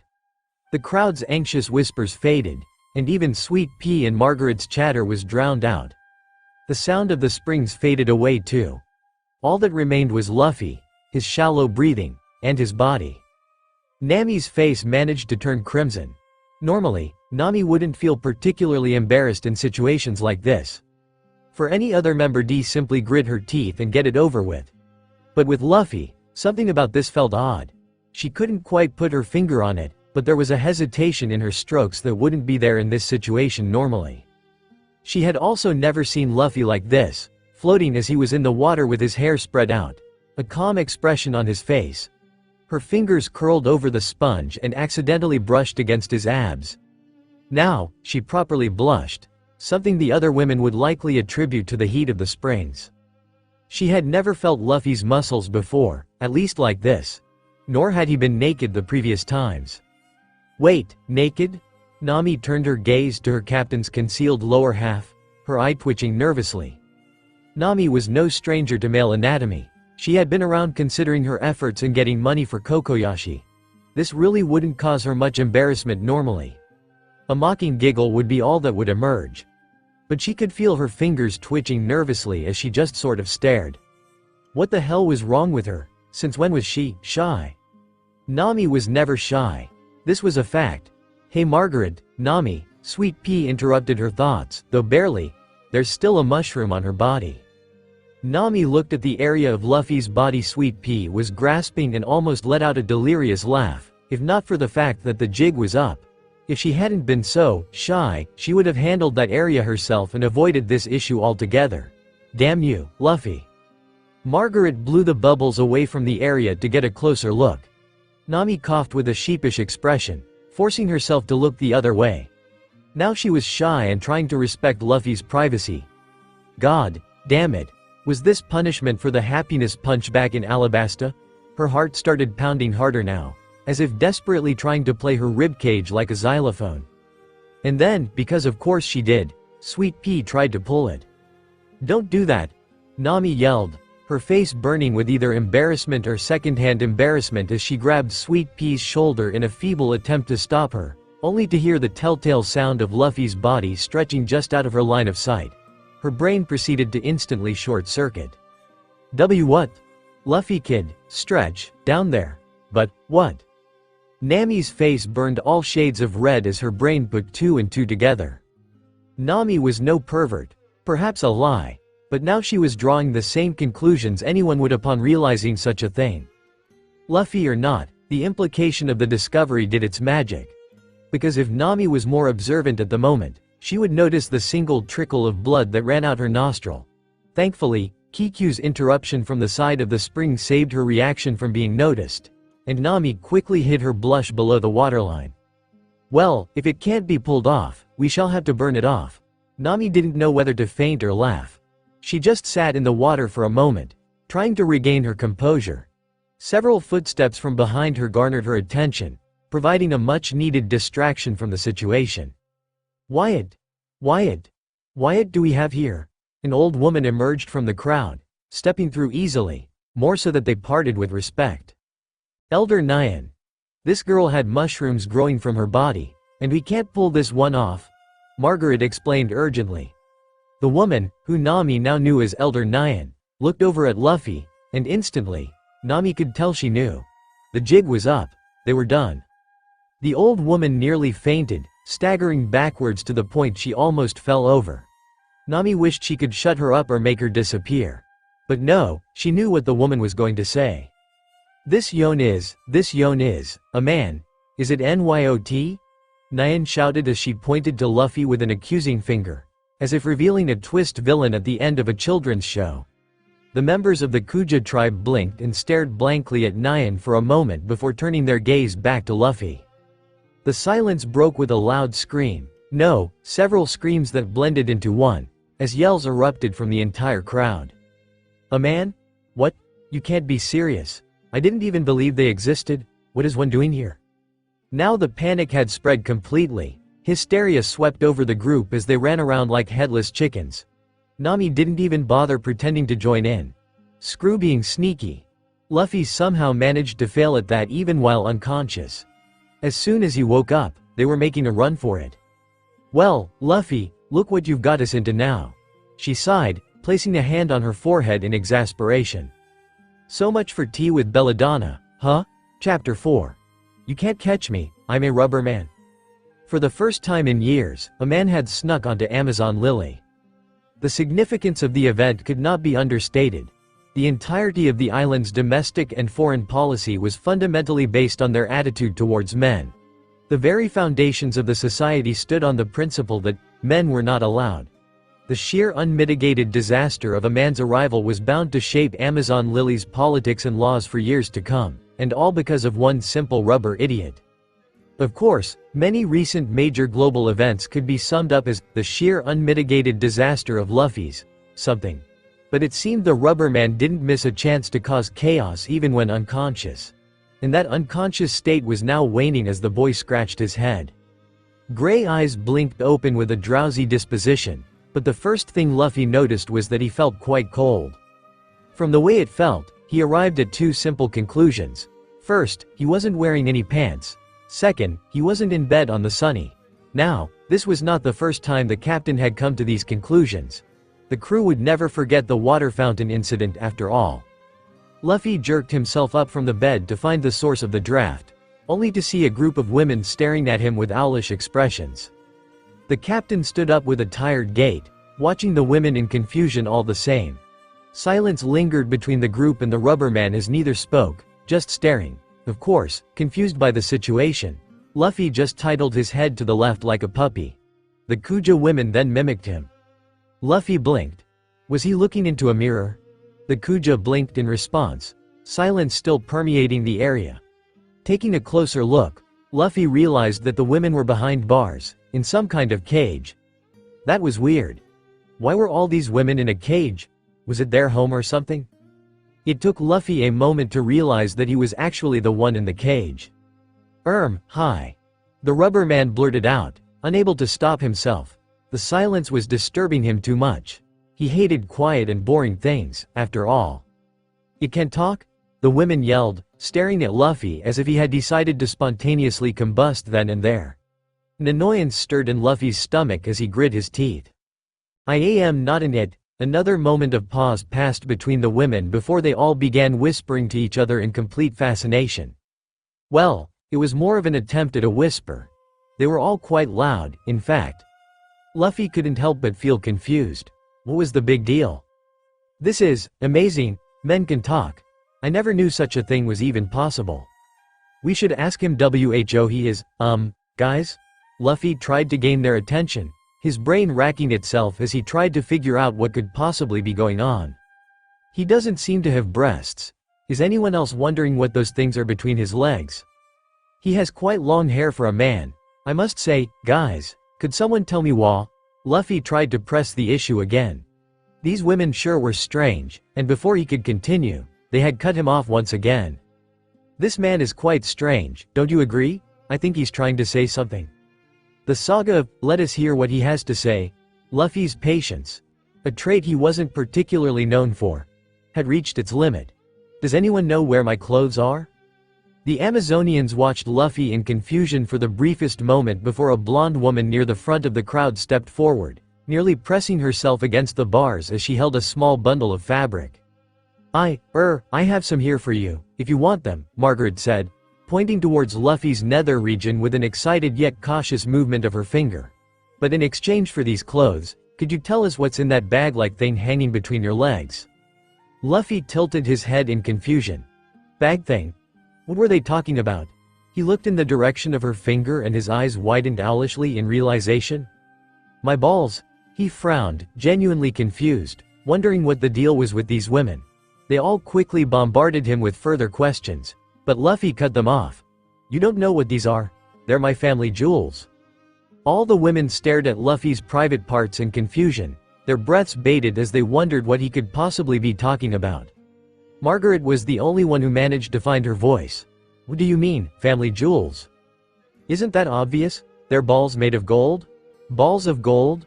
The women clambered against the bars, completely captivated by the sight of Luffy's balls, and the rubber man jumped back in shock. Perhaps the women imagined a shine to his pelvis, judging by the way their eyes sparkled. He waited until they had recovered from the shock before Margaret passed his clothes through the bars. Luffy quickly put them on, but then paused, staring down at his getup. The shorts were fine, in fact, they were very similar to what he normally wore. The blonde woman had mentioned something about the design of the shirt, but he hadn't been listening. Speaking of covered in frills and flowers, Luffy gulped. He could feel his masculinity drain away in a matter of seconds, one of his eyes welling up with tears as a wave of depression washed over him. Frankie would be ashamed. This was so lame, Nami was gonna make so much fun of him. Before Luffy could shout about his clothes, he ran a hand through his hair in an attempt to calm himself down. His fingers moved to adjust his hat, but they simply plopped down on his scalp, the familiar feeling of his hair running through them. Shanks' hat. Where had it gone? He turned to the crowd gathered outside his cage. Guys, do any of you know where my hat is?" His voice was innocent, genuinely trying to locate his headwear without blame. Margaret tilted her head in confusion. "Your hat?" She paused to think. "We didn't find you with a hat." That was the last thing Luffy wanted to hear. A deep anger rising in his chest, Luffy clenched his fists, baring his teeth as he stared up at the sky. Taking a deep breath, he yelled at the top of his lungs. "Whoever's got my hat, give it back!" He seethed as he stared at the ceiling, until the sounds outside his cage made him blink in confusion. After recovering, he looked at the crowd of women who had moved back and were now pointing their bows and arrows at him. The Straw Hat Boy paled. Were they playing a game? "What are you guys doing?" The crowd ignored him and tightened the strings on their arrows, creating a noticeable creak in the air that made Luffy's eyebrow twitch. Whether it was from annoyance or nervousness, it was hard to say. The black-haired woman leading the crowd smiled cruelly. "And there it is, man's true face. For the crime of entering Amazon Lily illegally, we sentence you to death." Luffy began to panic, gripping the bars as he tried to reason with the women. "Death? I just want my hat, is that so wrong?" The pout that formed on his face was cute, and one or two of the women faltered for a moment before steeling themselves against the supposed evil mind manipulation powers that all men must possess. The woman scoffed, looking at him with disgust. "Men like you. You always want something more. Never satisfied, we shall release you from such a baseless existence." Luffy began waving his arms frantically through the gaps in the bars. "I'm innocent, I swear, I don't want more stuff. I just want my hat, and my navigator, oh and I guess food, and a boat." Luffy pursed his lips, before his face turned sheepish as he grinned nervously. "I guess that was more, huh?" The nervous chuckle that escaped his lips was foolhardy and contagious, but the women didn't laugh with him. The bows were drawn tighter, but a voice from behind the firing squad gave Luffy a bit more of the precious time he needed. "Kikyu, just what are you doing?" The voice called out in a half-yell, causing members of the crowd to turn and lower, allowing Luffy to see a dark-skinned woman emerging from a nearby door as the crowd parted. The leader of the archers merely grit her teeth, furious at having her authority briefly undermined. "Stay out of this, Belladonna. We are executing the man here and now, for the sake of the other city defenders," Kikyu snapped furiously, her eyes twitching in anger. "And for his fake happy routine, he deserves to die. He honestly has no idea where he is. He's an idiot, but it seems no evil one." Her explanation came in a tone that could only come from a medical professional, but Kikyu wasn't having it and grabbed the witch doctor by the collar, nearly hoisting her off the ground. "It matters not. The man is a danger to our princess and the island. You forget yourself, Belladonna. We are warriors. You are merely a civilian. It is our duty to destroy them." Kikyu was practically screaming now, letting go of Belladonna and pulling the string of her arrow as far back as it would go. Another voice interrupted the group once again. "Belladonna. What's going on?" The voice was tired but oh so familiar. Luffy turned to the doorway with an owlish blink. Standing there, wearing traditional Amazon lily clothing, was none other than his orange-haired navigator. Nami had been dead on her feet. The whole ordeal since acquiring her Klimatact had been exhausting, and they hadn't moved to execute Luffy in his sleep immediately. As such, she had taken Belladonna up on her offer of tea. The conversation, however, had not lasted long due to Nami's exhaustion, and Belladonna had offered her the chance to rest at her home. Nami greatly appreciated the woman's kindness, knowing she had chosen the right person to befriend. The two got on swimmingly, though the navigator wasn't looking forward to breaking the woman's trust by revealing her true identity. But she couldn't look back, not when it came to reuniting with the crew. Still, Nami had accepted the offer, though with some caution, making sure the bedroom door was locked for her own safety, and had gotten an excellent bout of sleep. She didn't know how long it had been when a series of loud yells woke her, but she still felt much better regardless. She stretched with a pleasant yawn, unlocking the door and heading down the stairs. By the time she reached the bottom, the yells were much clearer but had mostly faded, replaced instead by Belladonna's calm voice. "But it seems no evil one. It matters not. The man is a danger to our princess and the island. You forget yourself, Belladonna. We are warriors. You are merely a civilian. It is our duty to destroy them." Kikyu's voice was harsher than Nami had ever heard, which was saying something, given she had been nothing but horrid since the navigator had first encountered her. Her drowsy mind desperately tried to put two and two together as to what they were talking about as she emerged from the doorway, rubbing the sleep out of her eyes. "Belladonna? What's going on?" Nami inquired tiredly. But once she opened her eyes fully, Nami instantly clocked what was going on. Luffy, in a cage, fully awake, staring at her. The Amazonian warriors were pointing their deadly bows at her captain, ready to execute him on the spot. Luffy's eyes were wide with amazement at her presence, scanning her from head to toe in a way that made Nami's eye twitch. Resisting the urge to scream, Nami clapped her hands together and looked up at the sky. "God, what did I ever do to you?" Nami thought angrily. The navigator's mind paused blankly before memories flashed through her head. Gum, golden rifle, oh yeah, right. Nami, Luffy's yell was joyful, which would normally bring a smile to her face, but instead, it only made the air turn cold. Why the hell had she given them her real name again? Craning her head to the left, all Nami could see was the confusion and suspicion on every archer's face. Nami avoided looking at both Belladonna and Margaret, the latter appearing the most confused of all the warriors, to the point where she lowered her bow. "Nami, does this man know you?" Margaret's voice was soft, showing a brief vulnerability. Nami shook her head rapidly. "Nope, he doesn't know me." She waved her hands in front of her face as if to shield herself from the questioning looks. Luffy, on the other hand, felt a stab in his stomach at her words, though he was unsure why. "He did say your name, Nami," Margaret pressed, her eyes turning sad and somewhat angry as she slowly pieced things together. "Maybe he mistook me for someone he knew?" Nami suggested with an awkward smile, but now her Usopp lies had gained Usopp-level competency. They weren't buying it anymore. Nami could tell from the way their bodies angled, ready to strike her down if something happened. Belladonna also looked at her with suspicion, and Nami might have frowned if not for her internal panic, while Luffy gawped at her in awe, which didn't particularly help her situation. "What do you mean, Nami?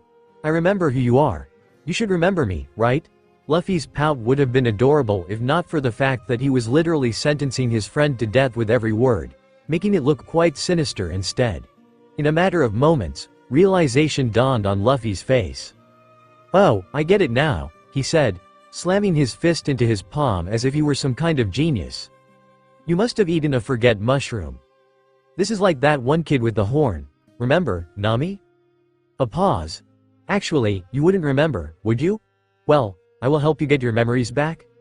Luffy's enthusiasm made the women shuffle closer to the cell, making it remarkably clear that they might need to shoot two people. "Well, your name is Nami." The pride in Luffy's voice was met with the angry glares of the Kuja, leaving Nami staring at her captain, completely deadpan. "You come from Kokoyashi village in the East Blue. Your sister is Najiko, and you're a part of my pirate crew, the Straw Hat Pirates. You like money and tangerines, and you're the best navigator in the entire world." Nami was shaking by this point, a nervous sweat beating down her back as Kiku eyed her with pure rage. As usual, she was the angriest of all the women. The grinding of her teeth as she waited for Nami's reaction could be heard for miles. "Well, in for a penny." "Damn it, Luffy," Nami yelled, her Klemat tact assembling instantly as Kiku spun and released an arrow directly towards her head. But Nami had been ready for that. Mirage tempo. Nami quickly disappeared as the Klemat tact sprang to life, the swing of the large pole shooting forth a breeze that briefly confused some of the Kuja. Kiku growled, firing a spread of arrows in the hope of hitting her, but alas, none reached their mark. "Find her and execute her," Kiku commanded, and the Kuja spread out to search the area. About to walk away, the black-haired woman was determined to find the orange-haired traitor, who, by the way, she had never started to trust. Definitely, until a clunk from her left caught her attention. Luffy, because of course he was chomping on the bars in an attempt to escape. "Let chomp me chomp out." The captain's bellow brought a cruel smirk to Kiku's face as she knocked an arrow and pointed her bow. Luffy sensed the threat immediately, paling as his teeth remained caught around the bars he had begun to chew through.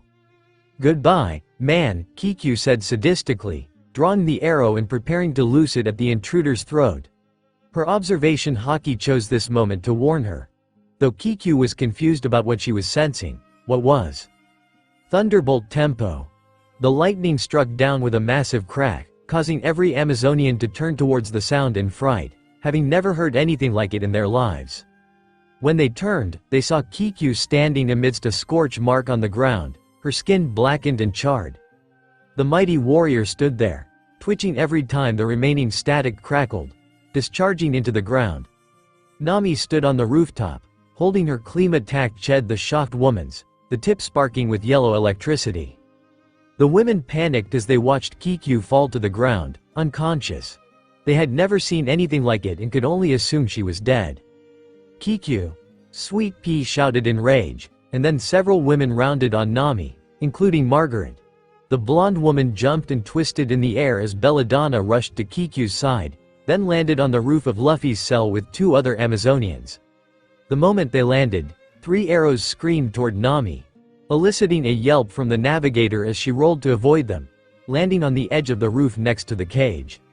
"Now, Sweet Pea!" Margaret's shout was full of anger, as Nami heard a loud grunt behind her. The giant spiked bat that the large woman was bringing down toward her head would strike for sure, and Nami wasn't looking forward to the damage it would cause. As if, the shout from below was louder than any before, as Luffy's foot struck the ceiling of the cage, utterly destroying it. Margaret and the 3 women were forced to jump back down to the street, and a large piece of debris struck Sweet Pea, sending her tumbling to the ground. Before Nami could look up at her captain, he had already hoisted her into his arms and started running across the rooftops with the woman over his shoulder. His voice was stupidly happy as he grinned at his navigator. "Hey, Nami!" After them, Margaret shouted, assuming de facto leadership of the warriors now that Kiku was out of commission, as the other Kuja women began the chase. Luffy mostly ignored them, looking down at the closely held Nami as he sprinted. "I knew he'd look after you," Luffy chirped with a smile, tilting his head to the side to dodge an arrow he clearly heard coming his way. He who?" Nami asked in a confused tone, wondering what the hell her captain was talking about. Her brain was still somewhat asleep, after all. Sweet Pea re-emerged directly in front of them, swinging her spiked bat down towards their heads. It seems she had been launched by Aphalandra, the large woman having spun around to rocket her friend right at them. She was persistent, the two had to give her credit for that. "Hat!" Luffy responded simply, delivering a quick, gum-gum whip to Sweet Pea's stomach as he sidestepped past. The woman grunted in pain at the sheer force of the kick, collapsing to the ground with a yell. "You gave your hat a gender?" Nami asked dryly, as Luffy turned right and jumped down onto the street, knocking past confused civilians as he did. "Well, yeah, it's my hat after all. He always looks after people I give him to." His smile was bright, and all Nami could do was roll her eyes fondly at his endearing attitude. The Amazonians chasing them hollered and yelled, drawing the attention of more women in the street. Some of them even caught on. joining the warriors to apprehend whoever they were chasing. Nami sighed before remembering the cliff face directly ahead that she had spotted in her earlier mapping. If they kept running, they'd reach the jungle and be able to hide from the warriors more easily. It seemed they were in the clear after all. Who wants this last piece of meat? Never mind. Meat. Before Nami could even react, Luffy angled his run and instead began blitzing towards the smell of said meat. Nami could only bash her fists against her captain's back from her position over his shoulder, in some feeble attempt to stop him, much like one would with their dog running off during a walk. No, Luffy. Turn around right now. Her bellow was louder than anything the warriors chasing them could conjure. But Luffy just ignored her and continued toward the smell of the meat. The vendor, who had been holding it out to attract people's attention, jumped as Luffy ran past, grabbing the meat in his mouth with a grin. Tank Vu. Thank you, Luffy yelled as he continued to run down the street, with an angry meat vendor screaming after him. You gotta pay for that, she screamed angrily, starting to chase after the two alongside the crowd of warriors, though for entirely different reasons. Finally swallowing, Luffy spat out the bone and turned around slightly. I'll come back and pay you when I have my treasure. Nami instantly grabbed his ear, squeezing it as she bellowed into it. You dolt, that's my treasure, pay with your own money. Luffy pouted, looking like an adorable puppy as he did. You should increase my allowance then. Most women would have caved at the sight of Luffy pleading with that cute expression. Unfortunately for the rubber-brained idiot, Nami was by no means most women, and she simply gripped his ear tighter. You want us to go bankrupt? What you just did is exactly why I consider your allowance too large already. Nami's exclamation was loud, and Luffy responded with another pout. Luffy, put me down. Her voice was angry as she glared, and all Luffy could do was twist his head around in confusion. A fist to his cheek was all he received, accompanied by her yell. I said, put me down. Nami sure was scary when she was angry, and perhaps justifiably so. This idiot was going to end up killing her before they could even get off the island. Besides, she had to look after herself now. Luffy, albeit reluctantly, lowered her to the ground at her command. Then, with a comedic beat, he took off running again without her. Nami fumed with rage, her face turning red as she was about to launch into a tirade about his allowance. Before feeling a cold shiver crawl up her spine, she turned around slowly, her neck making a creaking sound like that of a door. The sight of dozens of warriors and the meat vendor made her pale. Luffy, pick me up, Nami yelled instinctively in a hysterical tone, as a barrage of thunder orbs emerged from her Kleem attack to buy her more time. One or two of the women were electrocuted, panicking at the sight of the unfamiliar lightning, but most dodged. A long, stretched arm flew through the air and wrapped tightly around her waist, pulling her toward her captain. Luffy leapt over another group of Kuja who had attempted to cut him off, and Nami finally reached him, resting in his arms, bridal style. Well, that certainly was an improvement over the way he usually carried her, Nami thought with brief amusement, though it was overshadowed by her anger at both herself and Luffy. Weak again. Make up your mind already. Luffy's teasing voice caused Nami's eyebrow to twitch as she crossed her arms. Luffy seemed amused, though slightly apologetic. Come on, Nami, you know I would never leave you, Luffy pointed out simply, causing Nami to sigh, though with a slight, unknowing blush on her face. The sight of her captain's smile, combined with Nami's own memories, made the truth of Luffy's words seem plain as day. Her rage slowly dissipated. That idiot really could just make all her problems disappear, couldn't he? Meanie, she murmured half-heartedly, causing Luffy to laugh boisterously as he put her down, allowing the two to run side by side. Continuing down the street toward the cliff face, the Kuja attempted to fire arrows at the two Straw Hats. However, thanks to Nami's quick thinking and Luffy's swift feet, the arrows never met their mark. By this point, Nami had noticed the sheer destructive force of the arrows but kept those questions to herself for now. The two reached the stone wall that bordered the cliff face, with the Kuja catching up to them as they were forced to stop. Luffy tilted his head with a childish hum. What do we do now? Nami turned to her captain and winked, letting a confident smirk cross her features, onwards and upwards. Luffy beamed back with a massive smile, nodding as his arm wrapped around Nami's waist. She sighed, bracing herself for the technique she knew was coming. Luffy peered at the top of the wall with squinted eyes before his arm shot up the side of the mountain, much to the surprise of the warriors. With a firm grip on the rock wall, Luffy made sure Nami was secure before sticking his tongue out at the pursuers mockingly. We pulled it up, and Nami just sighed. She wouldn't be afraid this time, just exasperated. Gum gum rocket. The two flew toward the top of the wall as if fired from a cannon. With all the warriors far below, Luffy beamed widely, and Nami couldn't suppress the small chuckle that escaped her lips. The Kuja warriors could only gape in shock as Nami and Luffy landed atop the wall. The captain peered over the edge and whistled, his eyes widening as he stared at the jungle below. That is one big fall. His vision blurred with vertigo for a moment, and he rubbed his eyes with renewed determination. This should be fun, though he was slightly worried about Nami's reaction.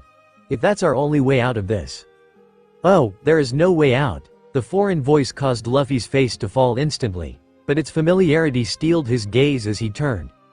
Kikyu stood behind him, a knife pressed to Nami's neck, having already cut into her skin based on the blood that was dribbling down the blade. The woman herself was still charred and clearly in pain, but she had evidently recovered to a sufficient degree. 3 women stood on either side of Luffy, all aiming arrows at him, but they didn't capture his attention. Nami's struggle and her inability to use her clean attack at that moment were all that caught his attention, eliciting a growl from the rubber man, especially when he noticed the blood. Let her go. Now, Luffy seethed through gritted teeth, infuriated by Kikyu's victorious smirk that spread across her face. Now, man, you're not in any position to negotiate. Kikyu's venomous voice filled Nami's ear, causing her to shudder in both anger and fear. She attempted to break free, but another woman now gripped her arms. Luffy glared at the black-haired woman, the air rippling with dangerous energy as he did. How did you follow us? Luffy's voice was deathly calm and cold, in a way Nami had heard only a few times, his hair shadowing his face and hiding his expression. With his hat still on her head, it reminded Nami a great deal of Arlong Park. Kikyu, however, laughed loudly in response. I may not be as skilled with the color of observation, but your mind is easy to read. Once we knew where you were heading, it was easy to outmaneuver you. Or did you really think you could escape us in our own city? Color of observation? Luffy's tone wasn't even confused, or rather, he didn't show it, his voice still deathly cold. Kikyu ignored him once again. A gesture from her hand signaled the archers to move closer. Nami peered toward the site and froze when she saw Margaret, who had wrenched her clean attack out of her hands after Kikyu restrained her. Shaken and unfocused, the blonde continuously glanced at the navigator in disappointment. A harsh regret pooled in Nami's stomach. Margaret and Belladonna had both welcomed her with open arms, and once Nami had gained their trust, she had severed it without much thought. Nami didn't find trusting others easy. Years of scarring from her past had ensured that, and yet, all she had done was prove to Margaret why. Margaret. Nami whispered in regret, but Kikyu pressed the knife harder, drawing more blood and interrupting her. Nami's breathing slowed considerably, and Luffy's eyes emerged, pinpricks of sheer rage. Silence, traitor, Kikyu spat, her command further incensing Luffy. Do not tell her what she can and can't do.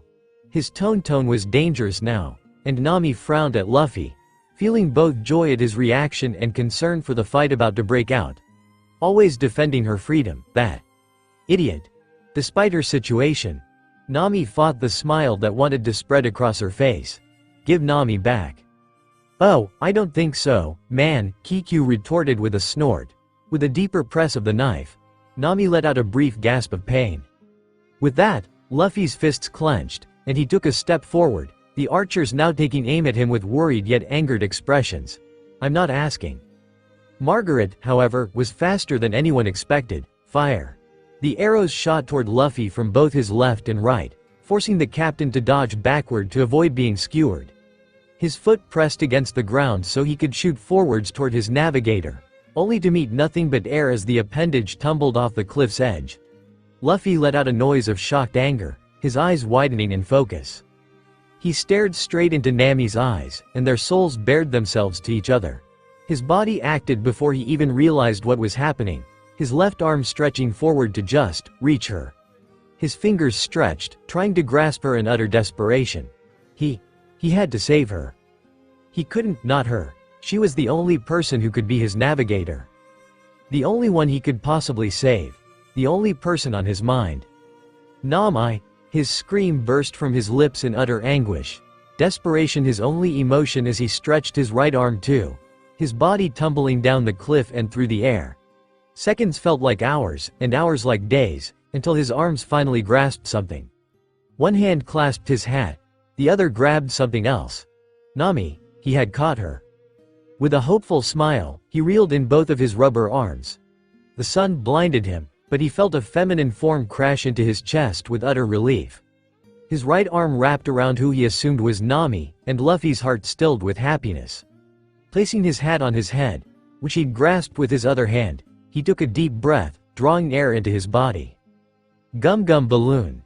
The inflation of his body allowed them to strike the ground harmlessly, and Luffy returned to his normal size with a happy grin.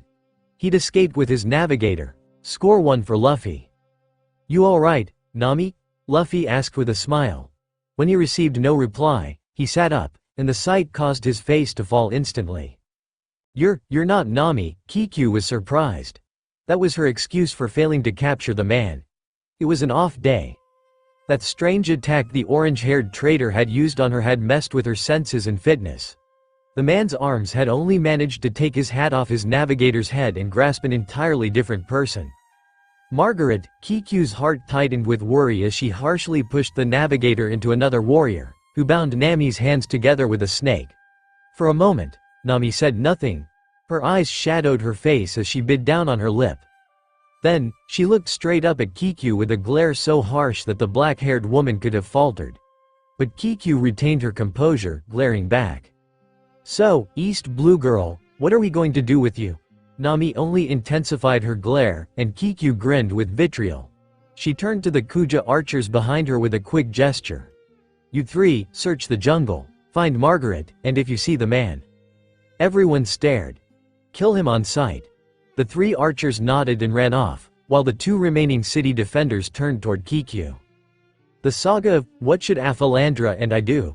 Sweet Pea's voice was curt, her worry for Margaret evident.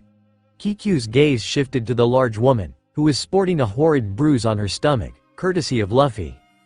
You are both coming with me to see the Snake Princess.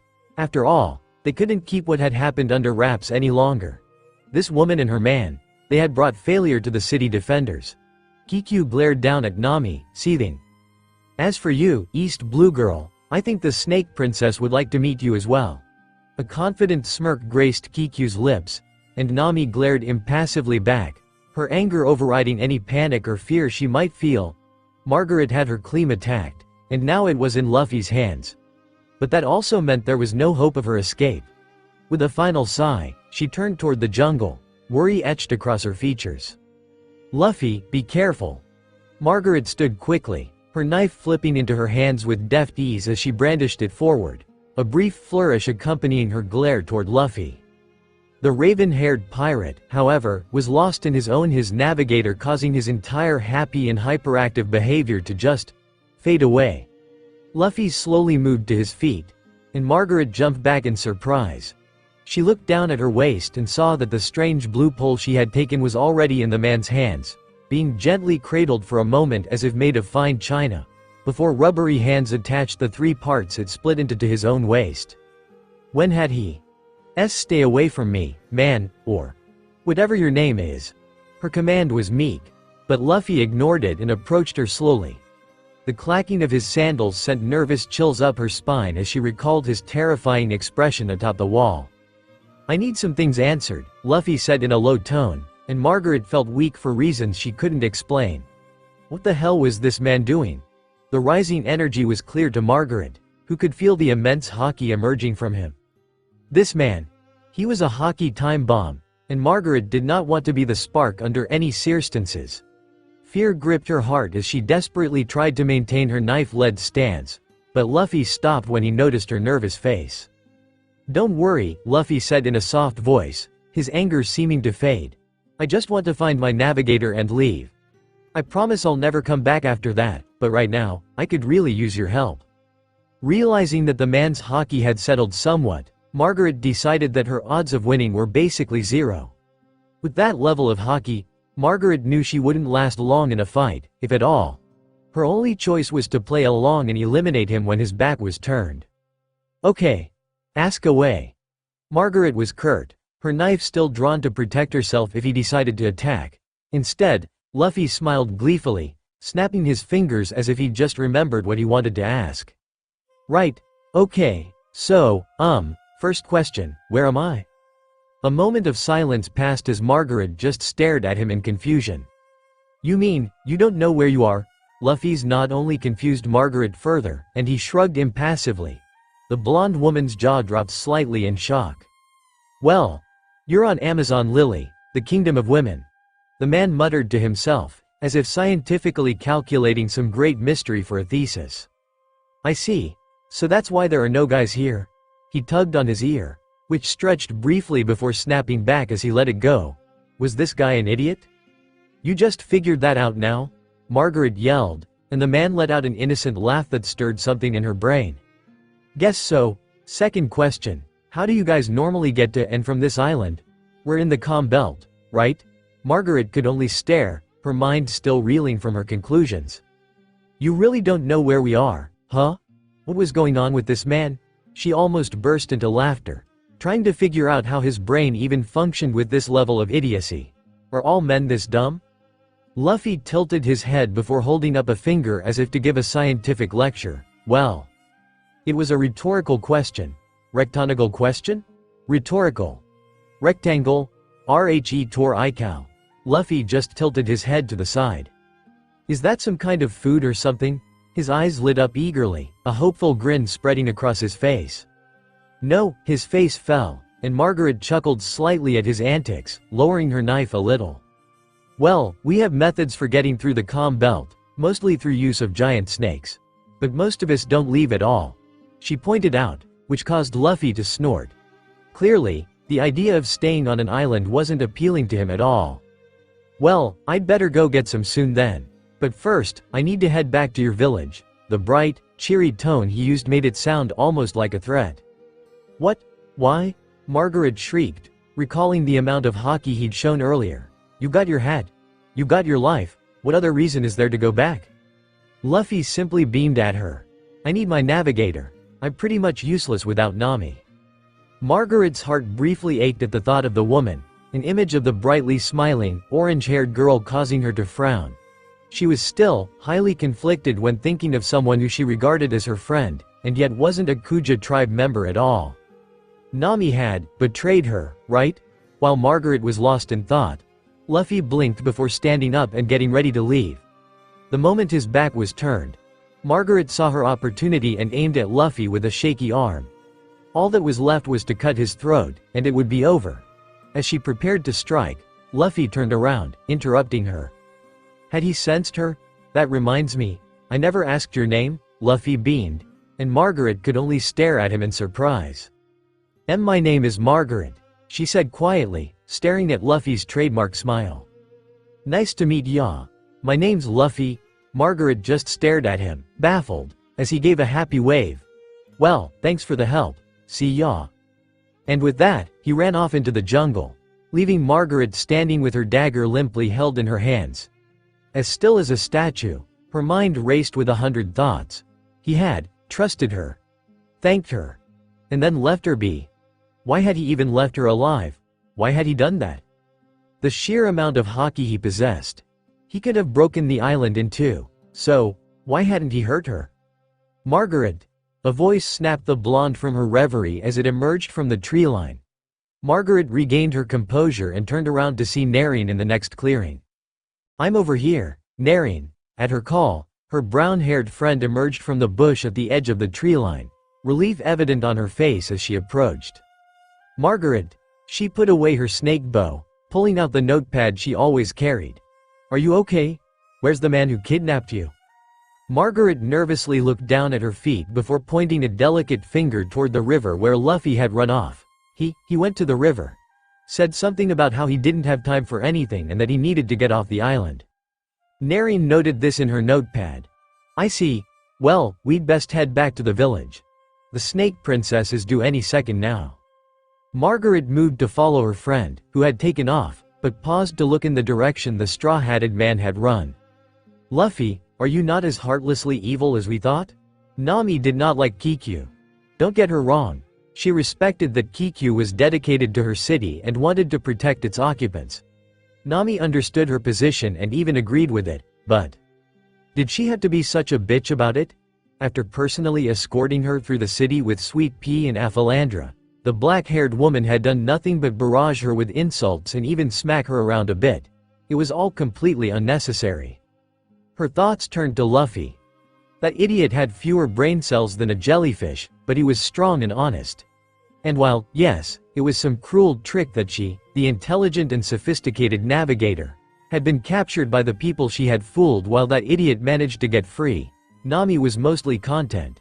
After all, Luffy would tear the island to shreds before leaving without her. Nami turned to Kikyu with a slightly vindictive smile that she wasn't entirely proud of, nor truly meant, given the implications for people like Belladonna and Margaret. But damn it, she was angry, and wouldn't that be a sight to see? She was pulled from her train of thought by the sight of a large crowd ahead. Looking around in confusion, she noticed that the sight of a prisoner didn't seem to faze them. In fact, they all seemed remarkably focused on something else. Nami, now behind the crowd, felt Kikyu's foot on her back, forcing her forward as she slammed into the ground. You rotten bitch! The crowd parted to make way for the falling navigator as she cursed Kikyu with every slur she could think of, even making up a few on the spot. But she was quickly silenced by another strike. Though Nami refused aim, she would not be giving them the satisfaction. Nami shuffled into a crouching position, a brief haggard breath escaping her lips as she cursed the tight restraints binding her hands, making it even harder to move. Nami properly observed her surroundings now, noticing the red carpet.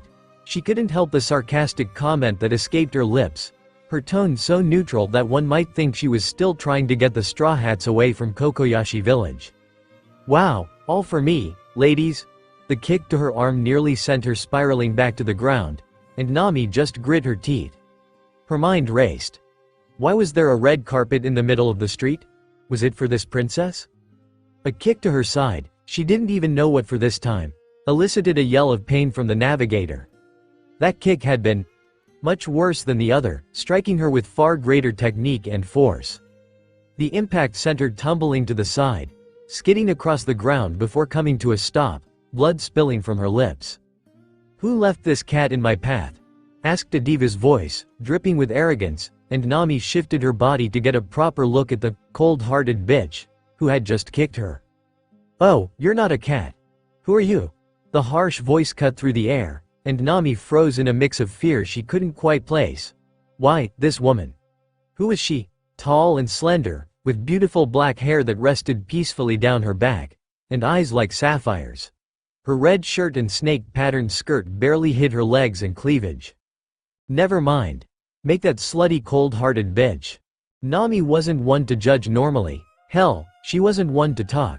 Power to him, she'd say. But after that kick, she was just feeling particularly bitchy. Still, something felt amiss, especially why she was feeling so worried. Her face, she had seen it before. And then, it hit her. Here's Moria's private office, Namizu. There might be extra treasure in here to find. Lola's voice was cheerful, and Nami couldn't help but grin as she thanked her. With Lola gone, Nami stared at the regal door with glee. More treasure meant a happy navigator. As Nami entered the room, the eerie atmosphere made her roll her eyes. Now that Thriller Bark's illusion had fallen, it all just seemed a little tacky. Besides, the portrait Moria had of himself on the wall made him look like a total tool, with the picture trying too hard to be overly scary, the Onion Man staring down at her. Well, it wasn't like he could do anything about her presence. Luffy had kicked his ass so thoroughly that she wondered if he would ever recover. So, he couldn't complain about the spoils going to the victor. Nami pilfered through the desk, searching desperately for any gems or jewels. Inside one of the drawers, she found a dossier filled with pictures. She frowned, noticing Moria himself among the group, along with Crocodile. Given the dust on the file, it was clear Moria hadn't opened it in a while, which explained Crocodile's inclusion. Nami looked at the third photo. The massive bear man sent chills up her spine. Images of Zoro's injured body flashed through her mind, but she quickly cast them aside. The less she thought of Kuma, the better.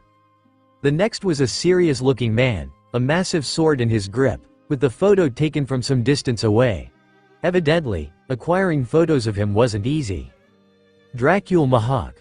Nami regarded the object of Zoro's ambition with a blank expression. The stories she'd heard from Usopp and Sanji about their encounter with him at the Baratie were horrifying.